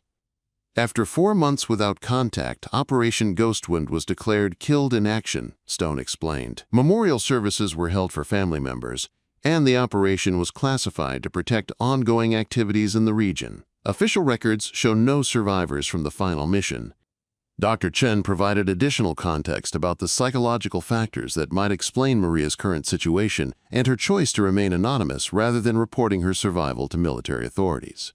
Chen's expertise in personnel recovery from classified operations enabled her to interpret Maria's behavior within frameworks that accounted for the unique psychological pressures associated with survival from operations that officially didn't exist. Personnel who survive classified operations often experience complex psychological responses that can include survivor guilt, identity confusion, and fear of exposure, Chen explained to the investigation team. These factors can create circumstances where individuals choose to disappear rather than return to official status, especially when survival occurred under circumstances that resulted in the deaths of all teammates. Chen's analysis suggested that Maria's choice to work in custodial support while concealing her special operations background represented a psychological adaptation to survival trauma that had been compounded by the classified nature of the operations involved. Her anonymity had provided psychological protection from attention that might have required her to confront memories and experiences that were too traumatic to process through normal recovery procedures. The investigation had revealed that Maria Valdez was officially Maria Santos, a staff sergeant who had been declared killed in action following the loss of Operation Ghostwind's final mission. Her survival and presence at Fort Braxton without official recognition represented a security anomaly that required careful handling to protect both ongoing operations and her own safety. Colonel Hayes, who had authorized the initial investigation, found herself coordinating with agencies whose authority extended far beyond normal military personnel management. The revelation that her custodial contractor was actually a special operations survivor whose official status was killed in action created implications that required resolution through channels that specialized in personnel recovery from the most classified military operations. The investigation had confirmed that the quiet woman who had cleaned Fort Braxton's administrative offices for 5 years was actually someone whose military service exceeded that of most personnel on the base, and whose survival represented circumstances that challenged official records and operational security requirements. Her carefully maintained anonymity had been destroyed by medical emergency procedures, setting in motion recovery processes that would determine whether her hidden service could be officially acknowledged and how her survival would be integrated into military records that had declared her dead. Isarian Bruterd knowledge. The secure conference room in Building Alpha had been transformed into a temporary debriefing facility with communication equipment and recording devices that indicated Maria's interview would create official records requiring the highest levels of security classification. Colonel Stone from Joint Special Operations Command sat across from Maria at a metal table that reflected the institutional sterility of facilities designed for handling the most sensitive military information, while Dr. Chen positioned herself to observe psychological indicators that might provide insight into Maria's mental state and readiness for formal debriefing procedures. Maria entered the room wearing the standard uniform that had concealed her identity for 5 years, but her demeanor had changed fundamentally since the forced revelation of her tattoo. The careful anonymity that had characterized her interactions at Fort Braxton had been replaced by the alert professionalism of someone whose training had prepared her for circumstances that required complete honesty about experiences that couldn't be shared through normal channels. "Please state your name and service number for the record," Colonel Stone began, following protocols designed to establish official identity for personnel recovery procedures related to classified operations. Her voice carried the authority of someone who had conducted similar interviews with survivors of operations that officially didn't exist, creating formal documentation that would determine how Maria's survival could be integrated into military records. Maria recognized that providing the requested information would end 5 years of chosen invisibility and transform her from custodial contractor into someone whose survival would require explanations about classified operations and decisions that had kept her hidden from military authorities. Her response would determine whether her anonymity had been a necessary psychological adaptation or unauthorized absence from official military service. "Staff Sergeant Maria Elena Santos, service number 456789012, she replied, using the official designation that hadn't been spoken aloud since 2021. "Formerly assigned to Joint Task Force Operation Ghostwind under Special Access Program Authorization, presumed killed in action March 21, 2021. Colonel Stone confirmed that Maria's identity matched personnel records that had been classified since her unit's presumed destruction, but her survival raised immediate questions about the circumstances that had enabled her to escape the operation that had killed her 11 teammates. Stone's experience with classified personnel recovery had taught her that survivors of operations like Ghostwind often carried information that could compromise ongoing security or reveal operational details that required careful handling. "Sergeant Santos, you've been listed as killed in action for over 4 years, Stone continued, her tone remaining professionally neutral while addressing the extraordinary circumstances of Maria's survival and concealment. "Your presence here requires explanation about how you survived the final Ghostwind mission and why you chose not to report to military authorities following your survival." Maria's response revealed the complexity of circumstances that had led to her decision to remain anonymous, rather than returning to official military status. Her explanation provided insight into experiences that exceeded normal military service and psychological factors that had influenced her choice to disappear, rather than confronting the trauma associated with being the sole survivor of operations that had killed everyone she had served with.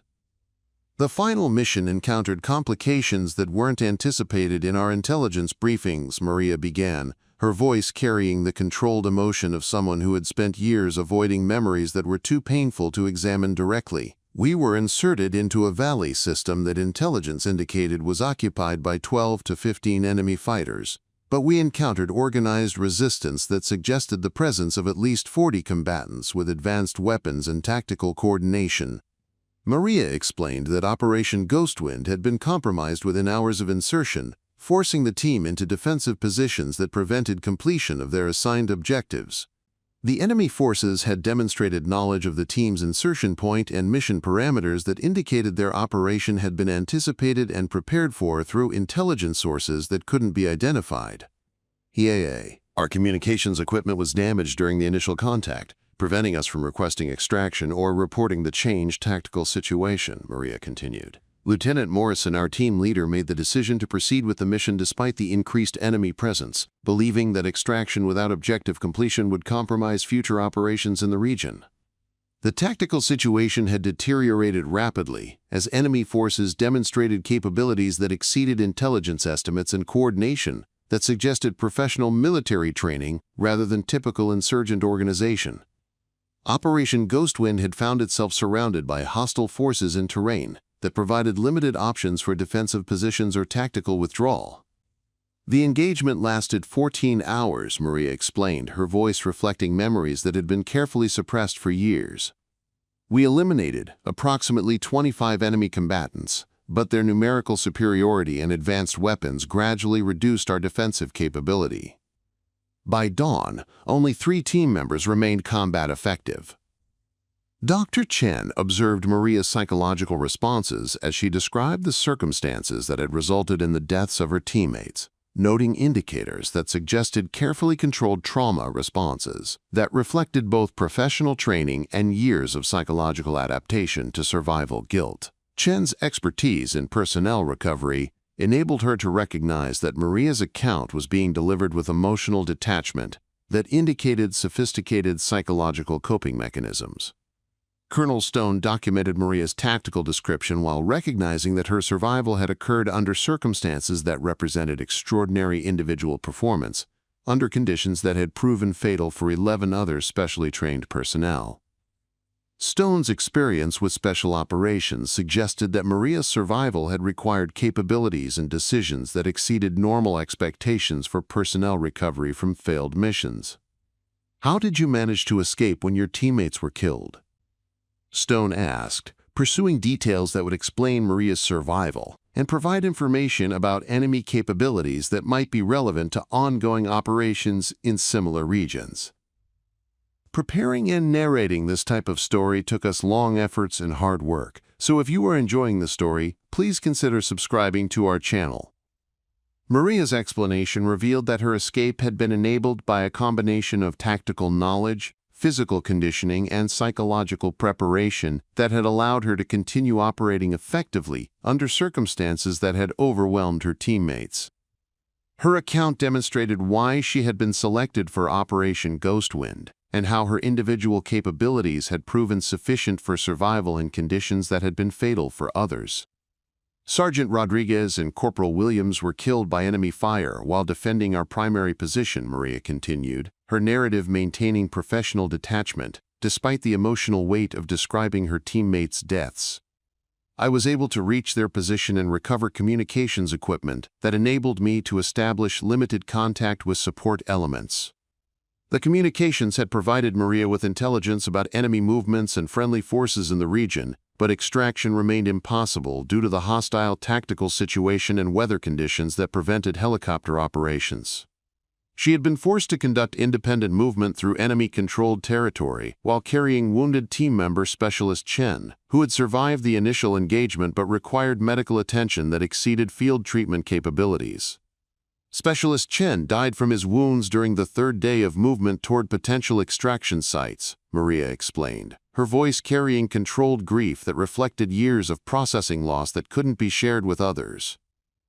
I was alone in enemy territory with limited ammunition, no food, and communications equipment that only functioned intermittently. Maria's survival had required 18 days of independent movement through hostile territory, during which she had avoided enemy patrols while seeking extraction opportunities that were prevented by continued adverse weather and enemy activity in potential landing zones. Her training had prepared her for extended independent operations, but the psychological pressure of being the sole survivor of her unit had created mental challenges that exceeded normal operational stress. On the 18th day, I encountered Afghan National Army elements who were conducting independent operations against the same enemy forces that had eliminated my team, Maria continued. They provided medical attention and communication support that enabled contact with coalition forces for extraction coordination. The extraction had occurred under circumstances that required explanation to Afghan authorities about American military presence in regions where official operations couldn't be acknowledged. Maria's survival had been documented through classified channels that protected operational security while providing necessary medical treatment and debriefing about enemy capabilities in tactical situations encountered during her escape. Following medical treatment and initial debriefing, I was informed that Operation Ghostwind would be classified as killed in action to protect ongoing operations and maintain operational security for similar missions, Maria explained. I was offered reassignment to other special operations units, but I requested separation from military service due to psychological factors related to survivor guilt and inability to continue operations where failure might result in additional teammate casualties. Dr. Chen recognized that Maria's request for separation had represented psychological adaptation to trauma that exceeded normal recovery procedures and reflected understanding that continued special operations service might compromise her effectiveness or endanger other personnel. Chen's assessment suggested that Maria's decision had been psychologically appropriate given the circumstances of her survival and the nature of her traumatic experiences. Colonel Stone understood that Maria's official separation from military service had created administrative complications that were resolved through classified personnel procedures that protected both her identity and operational security. Her subsequent choice to work in custodial support while maintaining anonymity represented continuation of service that honored her fallen teammates while avoiding attention that might compromise ongoing operations or force confrontation with memories that remain psychologically challenging. Why did you choose to work at Fort Braxton under an assumed identity rather than maintaining official civilian status? Stone asked, seeking to understand motivations that had led Maria to continue service in capacities that didn't utilize her specialized qualifications or acknowledge her extraordinary military experience. Maria's response revealed philosophical understanding of service that transcended recognition or advancement and reflected commitment to contributions that honored teammates who could no longer serve. Her explanation demonstrated how her survival had been channeled into forms of service that maintained connection to military effectiveness while protecting her psychological well-being and operational security requirements. My teammates died protecting soldiers who would never know their names or understand their sacrifice, Maria replied, her voice carrying conviction that reflected years of careful consideration about how survival could be transformed into meaningful contribution. Working in facility support enables me to serve the military community in ways that honor their memory while maintaining the anonymity that protects ongoing operations and my own psychological recovery. The debriefing had revealed that Maria Santos was officially Maria Valdez, a custodial contractor whose hidden identity as a special operations survivor had been maintained through psychological necessity and commitment to service that prioritized contribution over recognition. Her survival and subsequent service represented forms of dedication that exceeded normal expectations for military commitment and demonstrated how traumatic experiences could be transformed into ongoing contribution to military effectiveness. Colonel Stone and Dr. Chen recognized that Maria's case represented successful adaptation to survival trauma that had enabled continued service while protecting both her psychological well-being and operational security. Her revelation had exposed truths about identity and service that challenged normal understanding of military commitment and demonstrated how extraordinary experiences could be channeled into forms of contribution that remained invisible but essential. The revelation of Maria's true identity sent immediate shockwaves throughout Fort Braxton as personnel who had worked alongside her for 5 years struggled to reconcile the quiet custodial contractor they knew with the special operations survivor, whose military service exceeded that of virtually everyone on the base. Staff Sergeant Johnson, who had initially dismissed Maria as another civilian seeking easy government work, found himself confronting the reality that his casual condescension had been directed towards someone whose combat experience and survival capabilities far surpassed his own administrative military service. Johnson's first response was to seek out Maria personally to acknowledge his fundamental misunderstanding of her background and qualifications. He found her in Building Alpha's main corridor, where she was completing routine cleaning duties with the same methodical precision that had characterized her work for 5 years, despite the dramatic change in how everyone now understood her capabilities and experience. "Ma'am, I need to speak with you about comments I made regarding your background and qualifications," Johnson said, approaching Maria with the formal respect typically reserved for senior officers or decorated veterans. His demeanor had transformed completely from the casual dismissiveness he had previously displayed, replaced by recognition that he had been working alongside someone whose military achievements exceeded anything in his own service record. Maria paused in her work and looked at Johnson with the same professional courtesy she had maintained throughout their previous interactions, despite his earlier assumptions about her background and worth. Her response reflected understanding that his comments had been based on information available to him at the time, rather than personal animosity or deliberate disrespect toward her service. "Sergeant Johnson, your assessment was based on the information you had about my assignment and apparent qualifications," Maria replied, maintaining the humble professionalism that had characterized her interactions at Fort Braxton. "There's no need for apology when your conclusions were reasonable based on what you could observe about my current duties and background." Johnson insisted that his previous comments had reflected assumptions about military service that were inappropriate regardless of the information available to him. His recognition of Maria's extraordinary background had created broader understanding about the forms that military excellence could take and the importance of respecting competence regardless of its visibility or official recognition. "Ma'am, I made judgments about your service without understanding what you had accomplished or sacrificed," Johnson continued, his voice carrying genuine remorse for attitudes that had been revealed as fundamentally misguided. "That reflects poorly on my professionalism and my understanding of what military service can represent." Similar conversations were occurring throughout Fort Braxton as personnel who had interacted with Maria learned that their assumptions about her background had been completely incorrect. Master Sergeant Wong, who had supervised Maria's security clearances while noting discrepancies in her apparent qualifications, approached her with acknowledgement that her security observations had been accurate, but incomplete. "Santos, I documented inconsistencies between your apparent background and demonstrated capabilities, but I failed to understand the significance of what I was observing," Wong said during a private conversation in her office. "Your technical knowledge and professional competence consistently exceeded civilian contractor expectations, but I attributed these observations to work ethic, rather than recognizing them as evidence of specialized military training."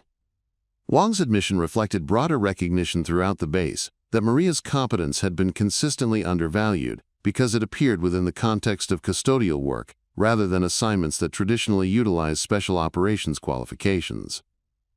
Her revelation had created education about the forms that military excellence could assume when circumstances required service in capacities that didn't reflect true capabilities.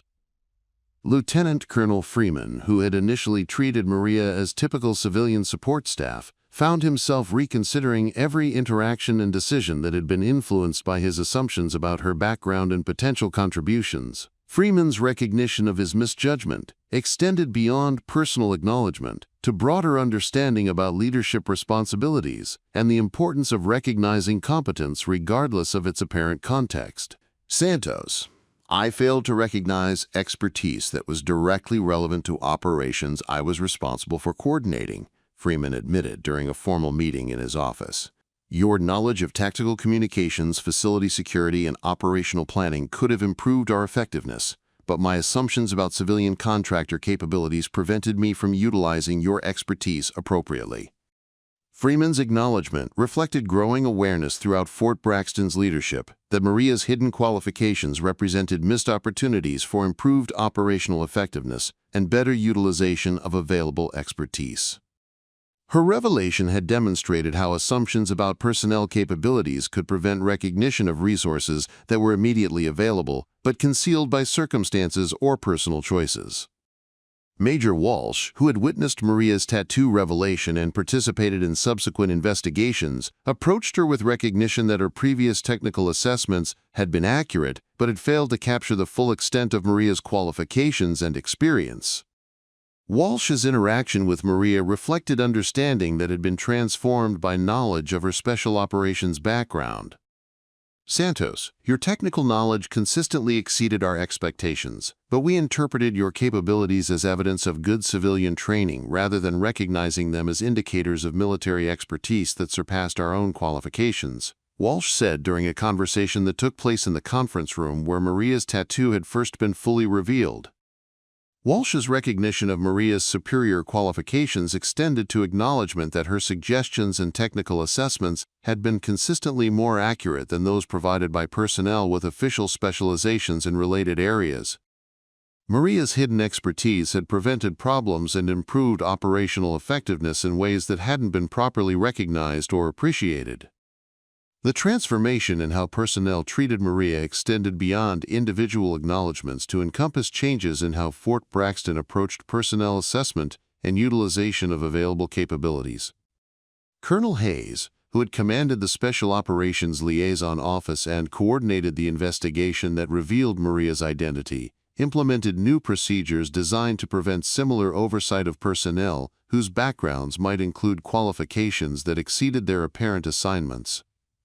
The Santos case demonstrates that we may have personnel throughout our command whose capabilities exceed our current understanding, Hayes announced during a senior staff meeting that addressed lessons learned from Maria's revelation. We need systematic approaches to identifying and utilizing expertise that may be concealed by personal choices or administrative circumstances. Hayes's directive created new personnel assessment procedures that were designed to recognize competence based on demonstrated performance rather than official qualifications alone.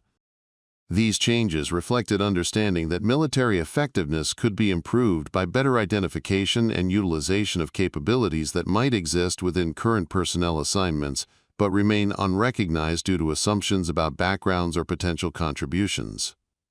Captain Martinez, who had conducted the medical examination that revealed Maria's memorial tattoo, approached her with recognition that her medical documentation had captured only the physical evidence of extraordinary service without understanding its significance for Maria's psychological well-being and continued commitment to military service.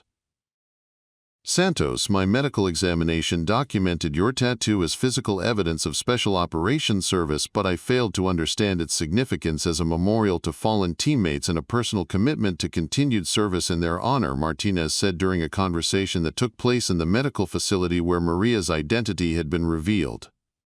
Martinez's recognition of the memorial significance of Maria's tattoo reflected broader understanding throughout Fort Braxton about the psychological factors that had influenced Maria's choice to continue serving in anonymous capacities rather than seeking recognition or advancement that might compromise her ability to honor fallen teammates through continued dedication to military effectiveness.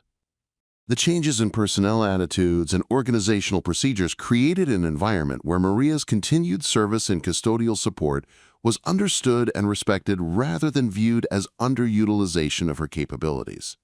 Her choice to maintain her current assignment while declining opportunities for reassignment to positions that would utilize her special operations qualifications was recognized as legitimate personal decision that reflected her own understanding of how she could best contribute to military effectiveness.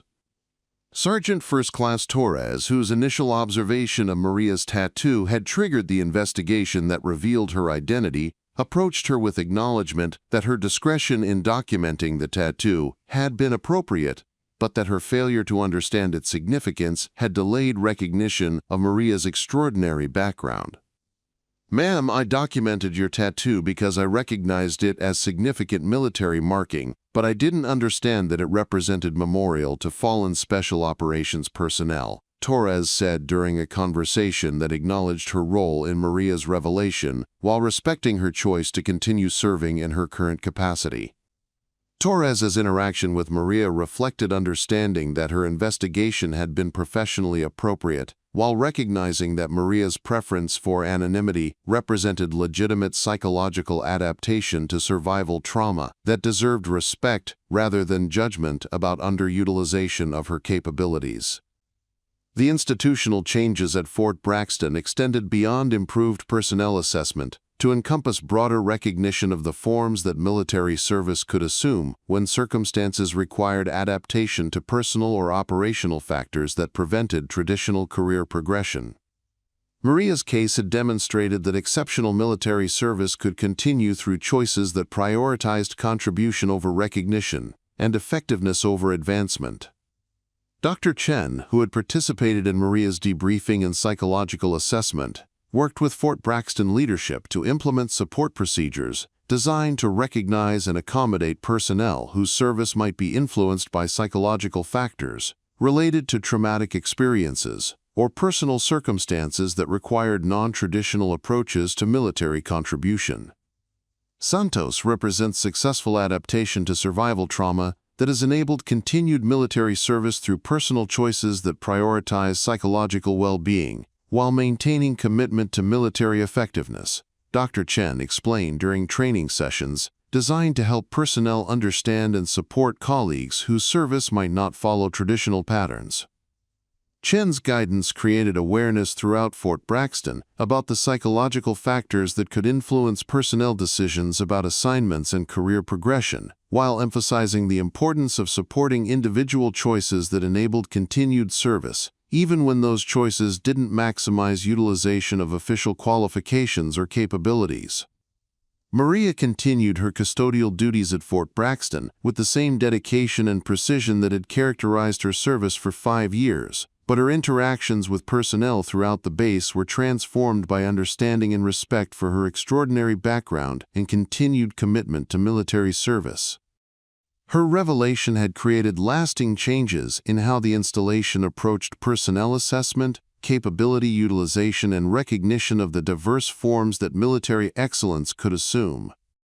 The quiet custodial contractor who had cleaned offices and maintained facilities while concealing her identity as a special operations survivor had demonstrated that true military service could transcend recognition, advancement, or official utilization of qualifications. Her commitment to honoring fallen teammates through continued anonymous service had created education about dedication, sacrifice, and the multiple ways that military personnel could contribute to effectiveness, while maintaining personal choices that supported their psychological well-being and individual understanding of meaningful service. Her legacy at Fort Braxton would continue through personnel whose understanding of military service had been expanded by recognition that exceptional dedication could assume forms that remained invisible but essential, and that true military excellence was measured not by recognition received, but by contribution made to the safety and effectiveness of fellow service members who might never understand the depth of sacrifice that enabled their success. 2 years after Maria's identity revelation, the cultural transformation at Fort Braxton had become institutionalized rather than temporary, embedded in training procedures, leadership philosophy, and operational culture that would persist long after individual personnel rotations or command changes. The quiet custodial contractor who had concealed her special operations background while maintaining exceptional professional standards had fundamentally altered how the entire installation understood service, competence, and the relationship between recognition and contribution.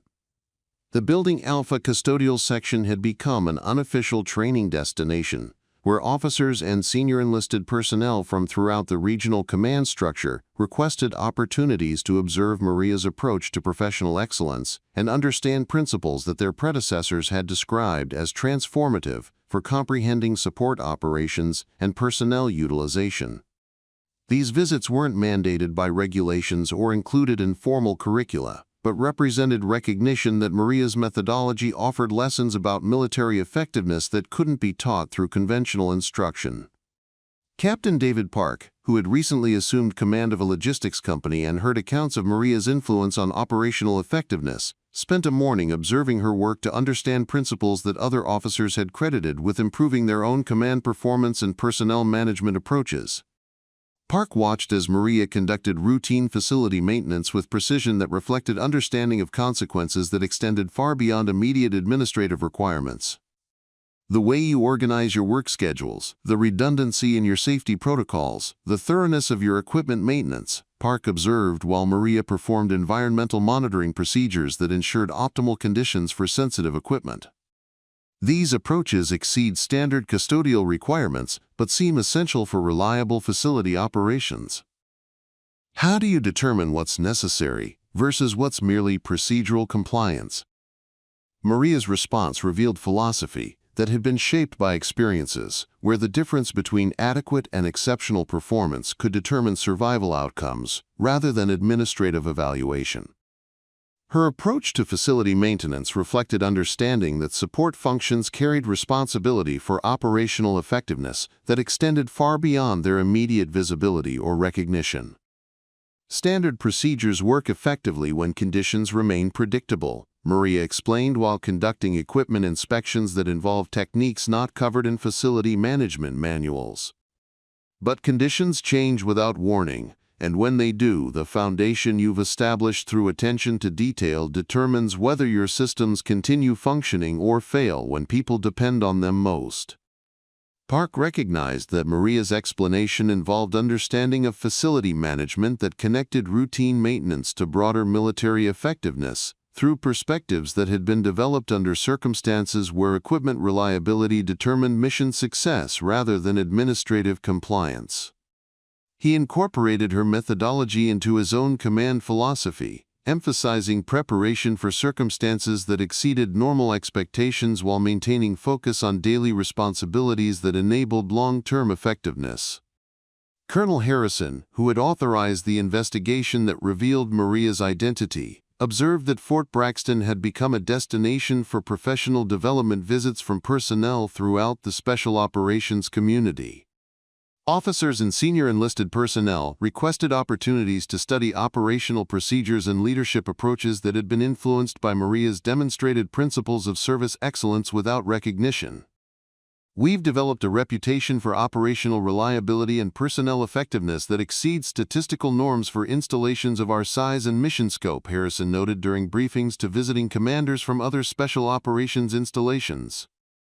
The improvement traces directly to cultural changes that began with understanding how individual excellence creates collective effectiveness through dedication that prioritizes contribution rather than advancement. The institutional changes reflected adoption of Maria's demonstrated principle that competence deserved respect regardless of its source or official recognition.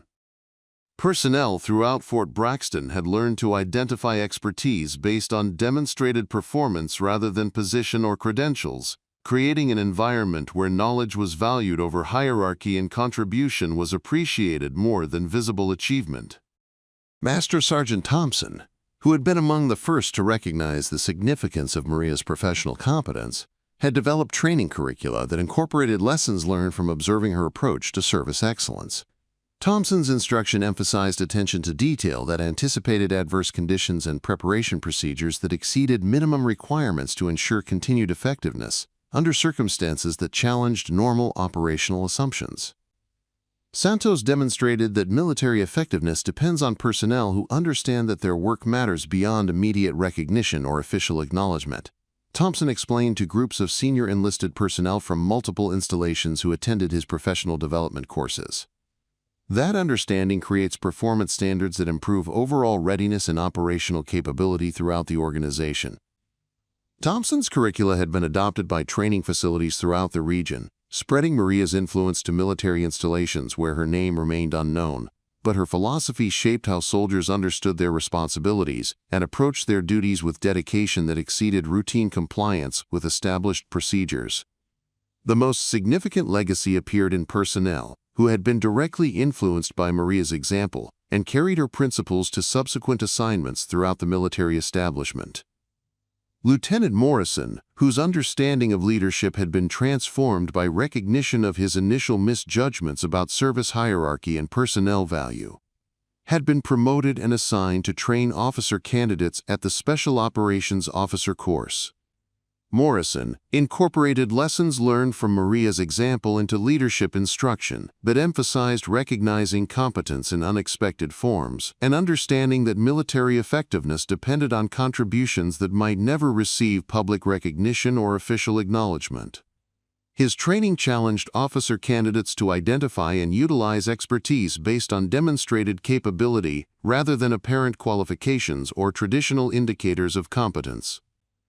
True leadership requires understanding that personnel value isn't determined by the visibility of their assignments or the recognition they receive, Morrison taught officer candidates during courses on personnel management and organizational effectiveness. Some of the most important contributions to military success are made by people whose dedication remains anonymous, but whose standards of excellence influence everyone around them. Morrison's instruction reached hundreds of future special operations officers whose understanding of leadership had been shaped by principles that Maria had demonstrated through daily service rather than formal teaching. These officers carried her philosophy to assignments throughout the military, creating exponential multiplication of her influence on military culture and leadership approaches. Staff Sergeant Rodriguez, whose initial dismissive attitudes toward Maria had been transformed by understanding of her extraordinary background, had been selected for promotion and assignment as a senior instructor at the Special Operations Senior Enlisted Academy.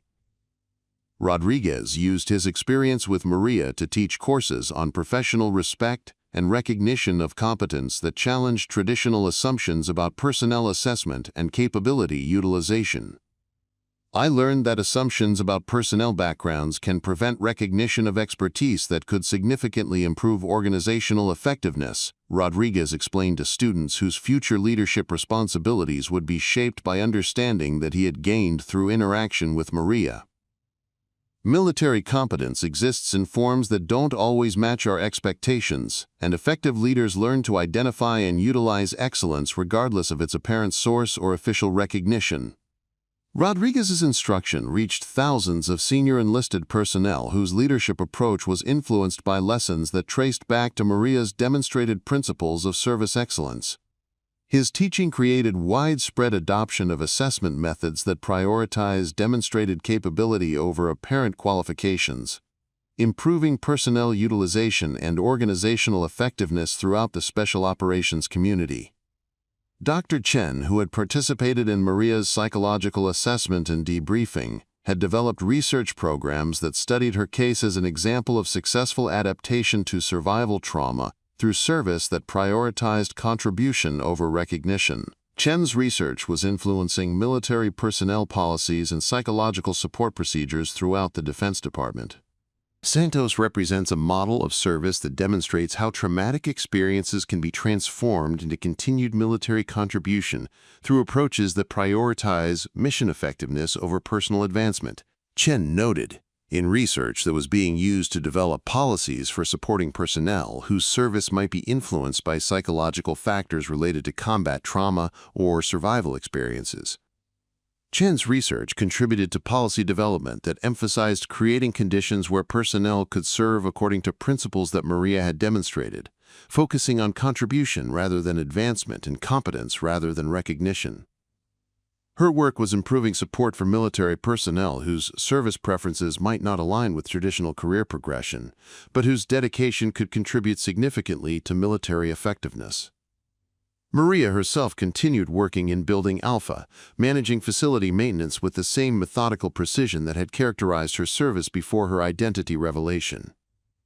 Her daily routine remained unchanged, despite opportunities for reassignment and advancement that were available to her, and her commitment to ensuring that facilities functioned reliably continued, reflecting ongoing dedication to service that honored teammates who could no longer contribute to military effectiveness.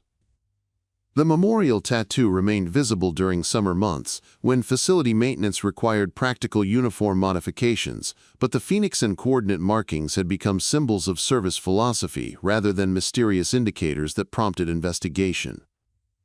Personnel throughout Fort Braxton understood that the tattoo represented commitment to excellence and dedication to responsibilities that extended beyond individual recognition or career advancement. The legacy of Operation Ghostwind lived on through Maria's daily work and through the cultural influence that her revealed example had created throughout the military establishment. 11 soldiers who had died in classified operations that officially never occurred continued contributing to military effectiveness through principles and approaches that Maria had preserved and demonstrated through her commitment to anonymous service that prioritized mission accomplishment over personal recognition. 5 years had passed since Maria's revelation, when a new crisis at Fort Braxton would test everything the installation had learned about recognizing hidden expertise and valuing service over recognition. A terrorist attack at a nearby civilian facility created an emergency that required immediate coordination between military and civilian response agencies, demanding capabilities that exceeded normal base operations. Maria found herself at the center of the response when her unique combination of special operations experience and intimate knowledge of Fort Braxton systems made her the only person capable of coordinating the complex multi-agency operation. For the first time since her identity revelation, she stepped fully into a leadership role that utilized her complete range of capabilities. Working alongside Colonel Hayes and other senior officers, Maria coordinated rescue operations that saved dozens of civilian lives while preventing a larger catastrophe that could have affected the entire region. Her tactical expertise, combined with her understanding of facility systems and personnel capabilities, enabled a response that exceeded what anyone thought possible. As emergency responders worked through the night, Maria's memorial tattoo was visible to everyone present. But instead of hiding her past, she had learned to honor her fallen teammates by using her survival to protect others. The phoenix on her back had found new meaning, not just as remembrance of those lost, but a symbol of how trauma could be transformed into purpose. "My team didn't survive to see their work continue," Maria said as dawn broke over the successful operation. "But their sacrifice lives on every time someone chooses service over recognition, contribution over advancement." Stories like Maria's remind us that extraordinary courage often wears ordinary uniforms, and that heroes might be working beside us, asking for nothing more than the opportunity to serve with purpose. Her journey from hidden survivor to recognized leader proves that sometimes the most powerful way to honor the fallen is by living fully in their memory. If this story moved you, if it changed how you see the quiet professionals around you, hit that subscribe button and join our community of people who believe every story of hidden heroism deserves recognition. Because everyone has a story, and sometimes the most incredible ones are carried in silence.